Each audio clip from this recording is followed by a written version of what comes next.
Hi friends, welcome to our channel. ఈరోజు మనం India's first submarine museum గురించి తెలుసుకుందాం. సో అదే ఐఎన్ఎస్ కుర్సురా S-20. సో ఇది ఎక్కడో లేదు, మన వైజాగ్ బీచ్లో ఉంది. గవర్నమెంట్ ఒక రియల్ సబ్మెరైన్ని మ్యూజియం కింద కన్వర్ట్ చేశారు. సో మనం ఎక్కువగా సినిమాల్లోనే చూస్తూ ఉంటాము ఈ జలాంతర్గామి, దాన్నే మనం సబ్మెరైన్ అంటాము. సో దీన్ని రియల్గా పిల్లలకి కానీ లేకపోతే అందరికీ తెలిసేలాగా ఎలా ఉంటుంది లోపల అనేది మ్యూజియం కింద కన్వర్ట్ చేశారు గవర్నమెంట్. సో ఇది డీజిల్ ఎలక్ట్రిక్ సబ్మెరైన్. ఇది ఇండియా పాకిస్తాన్ వార్ 1971లో యాక్టివ్గా పాల్గొంది. సో మేము లాస్ట్ టైము వైజాగ్ వెళ్ళినప్పుడు ఫ్యామిలీ మొత్తం ఈ లోపల ఎలా ఉంటుంది ఏంటి అనేది ఈ సబ్మెరైన్ విజిట్ చేసాము. సో మీ అందరికి కూడా చూపించాలనే ఉద్దేశంతో వీడియో చేయడం జరుగుతుంది. ఆల్రెడీ చాలామంది చూసే ఉంటారు, కానీ ఎవరైతే చూడలేదో అండ్ దీని గురించి ఇంకా డీటెయిల్గా మనం చెప్పాలనే ఉద్దేశంతో ఈ వీడియో చేస్తున్నాము. సో దీనికి టికెట్ ఉంటుంది. సో టికెట్ తీసుకొని కెమెరా కూడా సెపరేట్గా ఉంటుంది. ఆ స్టెయిర్ కేస్ నుంచి మీదకి వెళ్తే మనం సబ్మెరైన్లోకి వెళ్ళొచ్చు. సో సబ్మెరైన్లో టోటల్ మనకి 7 కంపార్ట్మెంట్స్ ఉంటాయి. సో ఈ 7 కంపార్ట్మెంట్లో ఫస్ట్ కంపార్ట్మెంటు మనం ఎంటర్ అయ్యాము. సో మీరు అక్కడ చూడొచ్చు, అక్కడ మీకు బ్లాక్ కలర్ కనిపిస్తున్నాయి కదా రౌండ్గా. సో అవి మనకి ఈ టార్పిడో మనం టార్గెట్ చేసేవి. అక్కడ గ్రీన్ కనిపిస్తున్నాయి కదా, అవన్నీ కూడా టార్పిడోస్. సో ఇందులో ఏంటి అంటే ఇవి ఒక మిసైల్ లాంటివి, ఒక బాంబ్స్ లాంటివి. ఈ సబ్మెరైన్ మనకి సముద్రంలో ఉన్నప్పుడు ఏదైనా ఎనిమీ దగ్గర నుంచి షిప్ కానీ లేకపోతే వేరే టైపు మనకి వచ్చినప్పుడు దాన్ని మనం అటాక్ చేయడానికి ఇవి వాడతారు. సో టోటల్గా ఈ కంపార్ట్మెంట్లో 18 టార్పిడోస్ ఉంటాయి. సో ఆల్రెడీ 6 ఏమో లోడ్ చేసి ఉంటాయి, 12 ఏమో స్పేర్ ఉంటాయి. ఇది మొత్తం కూడా మనకి ఫస్ట్ కంపార్ట్మెంట్లో మనం చూడొచ్చు. అండ్ దీని తర్వాత మనం సెకండ్ కంపార్ట్మెంట్కి వెళ్తాము. సెకండ్ కంపార్ట్మెంట్లో మనకి ఫస్ట్ ఈ వాష్ బేసిన్ కనిపిస్తుంది. సో అందరూ కూడా ఈ వాష్ బేసిన్ని యూజ్ చేసుకుంటారు. అండ్ అదేవిధంగా ఇది కెప్టెన్ రూమ్. సో సబ్మెరైన్ మొత్తం కూడా ఈ కెప్టెన్ ఎలా చెప్తే అలాగే వెళ్తుంది. సో అన్ని డెసిషన్స్ ఆయనే తీసుకుంటారు. ఇన్ కేస్ ఏదైనా వేరే షిప్ వచ్చింది అంటే సో కెప్టెన్ డిసైడ్ చేస్తారు ఏం చేయాలి ఏంటి అనేది. అండ్ నెక్స్ట్ మీరు ఇక్కడ చూస్తే ఇది sound room. So sound room ఏంటి అంటే జనరల్గా మనకి సముద్రంలో ఏవేవి వస్తున్నాయి ఏంటి అనేది మనకు తెలియదు కదా. సో అక్కడ ఏంటి అంటే సౌండ్ ద్వారా సో ఏ షిప్ వస్తుంది ఏంటి, వేరే మిసైల్ వస్తుందా ఏంటి అనేది మొత్తం కూడా ఆ సిగ్నలింగ్ ద్వారా ఈయనకి తెలుస్తుంది. సో అతను కెప్టెన్కి ఇన్ఫామ్ చేస్తాడు, దాన్ని బట్టి ఆయన డిసైడ్ చేస్తారు. ఇది రెస్ట్ రూమ్. సో జనరల్గా మనకి ఈ అకామిడేషన్ ఏంటి అంటే టోటల్ 7 కంపార్ట్మెంట్స్లో సెకండ్, 4th, 7th ఇవన్నీ కూడా ఈ రెస్ట్ తీసుకోవడానికి అకామిడేషన్ కింద కన్వర్ట్ చేశారు. అండ్ ఇక్కడ మీరు చూసినట్లయితే ఇది కూడా సేమ్. ఎందుకు అంటే ఇందులో టోటల్ క్రూ వచ్చేసరికి 75% ఉంటారు. సో వాళ్ళకి రెస్ట్ కావాలి కాబట్టి అక్కడ అది ఉంది. అండ్ ఇదేంటి అంటే మీరు చూసేది డైనింగ్. సో వాళ్ళందరూ కూడా ఇక్కడే ఫుడ్ అనేది తీసుకుంటారు, మొత్తం 75 క్రూ కూడా. అండ్ ఎప్పుడైనా ఎమర్జెన్సీ వచ్చినప్పుడు కూడా దీన్ని బాగా యూస్ చేస్తారు. అండ్ నెక్స్ట్ కంపార్ట్మెంట్లో మనకు వెళ్తున్నాము. సో ఇదే కంపార్ట్మెంట్ 3. సో ఇదేంటి అంటే టోటల్ సబ్మెరైన్ కంట్రోల్ రూమ్ అనమాట. సో టోటల్ మొత్తం సబ్మెరైన్ యొక్క సిస్టమ్ అంతా ఇక్కడి నుంచి ఆపరేట్ చేయబడుతుంది. సో మీరు అక్కడ చూసారు కదా, ఇక్కడ కూడా మనం వాక్ చేసేదే కాకుండా గ్రౌండ్ ఫ్లోర్లో కూడా కొన్ని ఎక్విప్మెంట్స్ ఉంటాయి, మెయిన్ పార్ట్స్ అన్నీ కూడా. సో ఇప్పుడు మనం చూస్తున్న వాల్స్ అన్నీ కూడా ఏంటి అంటే సబ్మెరైన్ పైన ఉన్నప్పుడు ఒక వెయిట్ ఉంటుంది. సో వెయిట్ మనకి అరౌండ్ వచ్చేసరికి 1945 టన్స్ ఉంటుంది. అండ్ సబ్మెరైన్ మరి ములగాలి కదా లోపలికి వెళ్ళేసరికి. సో అందుకోసమే దానిలోకి ఇంకా సముద్రం వాటర్ అనేది దానిలోకి పంపించి కిందకి సబ్మెరైన్ అనేది మునిగేలా చేస్తారు. సో ఈయన ఏంటి అంటే ఈ రూమ్ అనేది మనకి కమ్యూనికేషన్ రూమ్.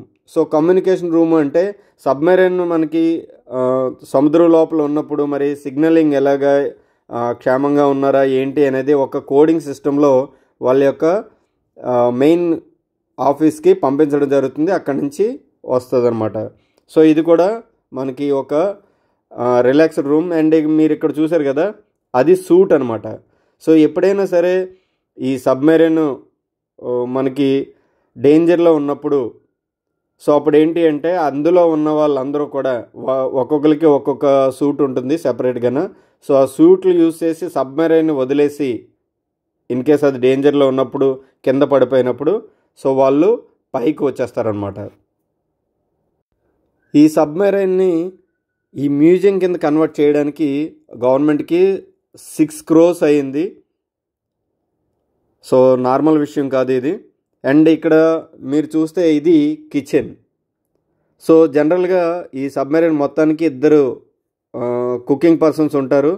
సో వాళ్ళే మొత్తం ఈ 75 crew మందికి కూడా వాళ్ళు ఫుడ్ అనేది ప్రిపేర్ చేస్తారు. సో ఇవన్నీ మీరు చూస్తున్నారు కదా, ఎన్నో ప్రెజర్ గేజ్లు అండ్ సిస్టమ్స్ అన్నీ కూడా ఉన్నాయి. సో చాలా చాలా క్రిటికల్ ఐటమ్స్, అది కూడా చాలా చాలా కంజెస్టెడ్గా ఉంటుంది. సో ఏ రిపేర్ వచ్చినా ఏదైనా సరే, ఇక్కడ చూసారు కదా అన్ని ప్రెజర్ గేజ్లు. సో డీప్కి వెళ్ళినప్పుడు అండ్ ఇక్కడ చూసారు కదా, సో ప్రతిదీ కూడా ప్రెజర్ గేజ్, డెప్త్కి వెళ్ళినప్పుడు ఎంత ప్రెజర్ ఉంది అండ్ పైకి వచ్చినప్పుడు ఎంత ప్రెజర్ ఉంది, ఇవన్నీ కూడా మనకు అక్కడ క్లియర్ కట్గా కనిపిస్తూ ఉంటాయి. సో ప్రతిదీ కూడా ఈ క్రూ మెంబర్స్ అబ్జర్వ్ చేసి ఎప్పటికప్పుడు అప్డేట్ చేస్తూ ఉండాలి కెప్టెన్కి, దాన్ని బట్టి ఆయన డిసైడ్ చేస్తూ ఉంటారు. సో పైన కూడా చాలా చాలా కంజెస్టెడ్గా ఉంటుంది. సో ఇప్పుడు మనం నెక్స్ట్ కంపార్ట్మెంట్కి వెళ్తున్నాము, ఇదే ఇంజిన్ రూమ్. ఓకే, మీరు ఇక్కడ చూస్తున్నారు కదా, సో ఇంజిన్స్ ఏంటి అంటే మనకి 3 ఇంజిన్స్ ఉంటాయి. సో అవన్నీ 6 cylinder 4 stroke ఇంజిన్, ఒక్కొక్కటి 2000 horsepower. సో ఆ ఇంజిన్స్ ద్వారానే మనకి ఈ సబ్మెరైన్ అనేది వర్క్ అవుతూ ఉంటుంది. సో ఇవన్నీ కూడా ఇంజిన్కి సంబంధించిన ఫ్యూయల్ సిస్టమ్ కానీ వాటర్ సిస్టమ్ కానీ ఇవన్నీ ఉంటాయి. సో మనం నెక్స్ట్ కంపార్ట్మెంట్లోకి వెళ్తున్నాము. Next compartment 6. ఈ కంపార్ట్మెంట్లో బ్యాటరీస్ ఉంటాయి. సో బ్యాటరీస్ ఎందుకు అంటే మనం ప్రీవియస్గా చెప్పుకున్నాం కదా, డీజిల్ ఎలక్ట్రిక్ సబ్మెరైన్ ఇది. అంటే డీజిల్తోనే నడుస్తుంది, ఈ ఎలక్ట్రిక్తో కూడా నడుస్తుంది. పైన ఉన్నప్పుడు అంటే సముద్రం పైన ఉన్నప్పుడు అది డీజిల్తో నడుస్తుంది, అండ్ సముద్రం లోపల ఉన్నప్పుడు ఇది ఎలక్ట్రిక్తో నడుస్తుంది. సో ఈ ఎలక్ట్రికల్ ఎనర్జీ ఎలా వస్తుంది అంటే బ్యాటరీస్తో వస్తుంది. సో అందుకోసమే మనకి అక్కడ అన్ని బ్యాటరీస్ ఉంటాయి. ఆ బ్యాటరీస్ పవర్ అందించి సబ్మెరైన్ వెళ్తుంది. సో మీరు ఇక్కడ చూసినట్లయితే ఇంకొన్ని వాష్రూమ్స్ కూడా ఉన్నాయి ఆ కంపార్ట్మెంట్లో. అండ్ మనం లాస్ట్ కంపార్ట్మెంట్కి వచ్చాము, అదే 7 కంపార్ట్మెంట్. సో ఇది కూడా చాలా వరకు రెస్ట్ రూమ్స్ అనమాట. ఇందులో 25 బెడ్స్ ఉంటాయి. సో లాస్ట్ కంపార్ట్మెంట్ కాబట్టి 25 బెడ్స్ ఉంటాయి. సో క్రూ మొత్తం అక్కడ రెస్ట్ తీసుకుంటారు, రెస్ట్ రూమ్ కింద యూజ్ అవుతుంది. అండ్ మీరు ఇక్కడ చూస్తున్నారు కదా, అదంతా కూడా ఈ సబ్మెరైన్కి అటువైపు. సో ఇదంతా దాని గ్రౌండ్లో మొత్తం కూడా ఏంటి ఉంటుంది అంటే ఈ ప్రొపెల్లర్స్ ఉంటాయి అనమాట. ఇంజిన్ నుంచి వచ్చిన కనెక్టింగ్ షాఫ్ట్ ఆ ప్రొపెల్లర్ని రొటేట్ చేసి సబ్మెరైన్ని మూవ్ అయ్యేలా చేస్తాయి. ఈ సబ్మెరైన్ స్పీడ్ వచ్చేసరికి సర్ఫేస్ మీద అంటే సముద్రం పైన మనకి 30 km/h వెళ్తుంది. అండ్ అదేవిధంగా సముద్రం లోపలైతే 28 km/h అనమాట. సో అంత స్పీడ్తో అది వెళ్తూ ఉంటుంది. జనరల్గా ఒక సబ్మెరైన్ సముద్రం లోపలికి వెళ్ళిన తర్వాత మ్యాక్సిమం 60 days స్టే చేస్తారు. అండ్ వార్ వస్తే అది వేరీ అవుతూ ఉంటుంది చాలా వరకు. అండ్ దీన్ని 1969లో కమిషన్ చేశారు అండ్ 2001లో దీన్ని డీకమిషన్ చేశారు. ఈ సబ్మెరైన్ లెంత్ వచ్చేసరికి 91 meters, దాని యొక్క విడ్త్ వచ్చేసరికి 8 meters. So height 13 meters. So అందుకే మనం అక్కడ చూసినప్పుడు 2 కంపార్ట్మెంట్లు అంటే పైన ఒకటి కిందన ఒకటి ఉంది కదా, సో మొత్తం కలిపి 13 meters. అండ్ ఈ సబ్మెరైన్ని మనం రష్యా నుంచి తీసుకున్నాము. 1967 నుంచి 73 మధ్యలో 8 సబ్మెరైన్లు తీసుకున్నాము. అందులో 7 డీకమిషన్ చేసేసారు. ఇది కూడా డీకమిషన్ చేశారు కానీ డిస్మాంట్లింగ్ చేయలేదు. సో ఇది ఒక మ్యూజియం కింద కన్వర్ట్ చేయడం జరిగింది. సో ఇది ఇండియాస్ ఫస్ట్ సబ్మెరైన్ మ్యూజియం గురించి సో మీ అందరికీ చెప్పాలనే ఒక చిన్న ప్రయత్నం.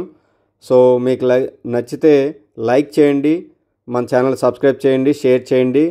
అండ్ ఇంకా 2 విజిటింగ్ ప్లేస్ ఉన్నాయి. సో అవి కూడా మీకు షేర్ చేస్తాను నెక్స్ట్ వీడియోలో. Thanks for watching.